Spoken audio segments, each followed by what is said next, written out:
സംസ്ഥാനത്ത് ശക്തമായ മഴ തുടരുന്നതിനിടയിൽ എലിപ്പനി പേടിയിലാണ് കേരളം. പ്രതിദിന എലിപ്പനി രോഗികളുടെ എണ്ണം ഓരോ ജില്ലകളിലും വർദ്ധിക്കുകയാണ്. പ്രതിരോധ പ്രവർത്തനങ്ങൾ ശക്തമാക്കണം എന്ന ആവശ്യം ഉയരുകയാണ്. ശാലിനി വിശദാംശങ്ങൾ നൽകും. ശാലിനി, ഒരു വലിയ മഴക്കെടുതിയെ നമ്മൾ നേരിട്ടുകൊണ്ടിരിക്കുകയാണ്. ഇനി ഈ മഴക്കെടുതിക്കൊപ്പം വരാൻ പോകുന്ന മറ്റൊരു ദുരന്തം എന്നത് ഈ എലിപ്പനി ഉൾപ്പെടെയുള്ള പകർച്ചവ്യാധികളുടെ ഒരു വലിയ പടർച്ചയായിരിക്കും.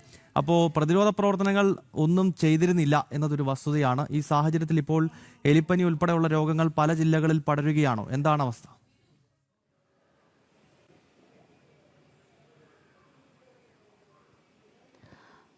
ഗൗതം, അങ്ങനെ തന്നെയാണ്. നമുക്കറിയാം, മഴക്കെടുതി ഉണ്ടായതിന് ശേഷമാണ് മഴക്കെടുതിയുമായി ബന്ധപ്പെട്ട് അല്ലെങ്കിൽ അതിന്റെ അവലോകന യോഗം പോലും മുഖ്യമന്ത്രിയുടെ അധ്യക്ഷതയിൽ ചേർന്നത്.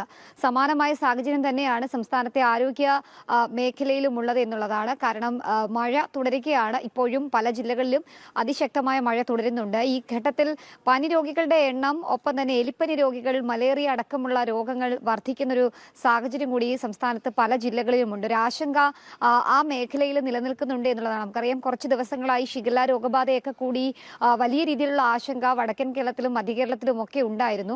തെക്കൻ ജില്ലകളിലും അത്തരത്തിൽ ഷിഗല്ല രോഗികളുടെ എണ്ണം കൂടി. ഇതിന് പിന്നാലെയാണ് ഇപ്പോൾ ഈ എലിപ്പനി രോഗവ്യാപനം. കാരണം പല വീടുകളിലും വെള്ളം കയറിയുള്ള പ്രശ്നങ്ങളുണ്ട്.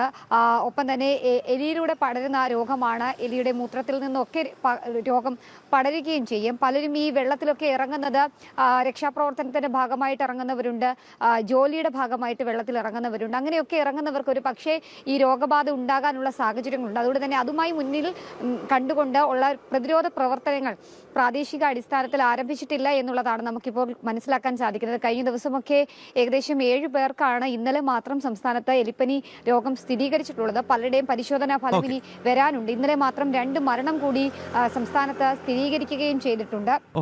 ഒരാളുടെ മരണം എലിപ്പനിയാണോ എന്ന് സ്ഥിരീകരിക്കാത്ത സാഹചര്യം. അങ്ങനെ രോഗികളുടെ എണ്ണം വർദ്ധിക്കുന്നു, പ്രതിരോധ പ്രവർത്തനങ്ങൾ പാളുകയാണ്. ഇനിയിപ്പോൾ ആ രോഗബാധ കൂടുന്നതിന് മുന്നിൽ കണ്ടുകൊണ്ട് തന്നെ പ്രതിരോധ പ്രവർത്തനങ്ങൾ ഏകോപിപ്പിക്കണം എന്നുള്ളതാണ് ഈ മേഖലയിൽ പ്രവർത്തിക്കുന്നവരടക്കമുള്ളവർ നിർദ്ദേശമായി സർക്കാരിന് മുൻപിലേക്ക് വെച്ചിട്ടുള്ളത്.